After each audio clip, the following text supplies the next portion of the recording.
What's a challenge in digital transformation? Adapting to new technology can be difficult for some people.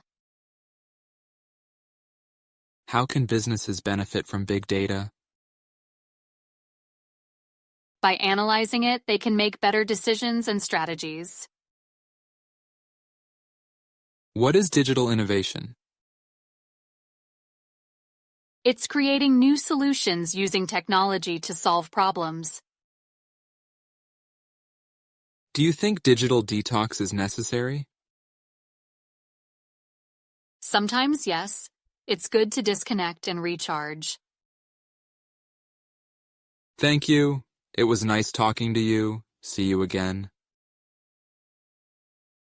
You're welcome. It was nice discussing with you too. See you again.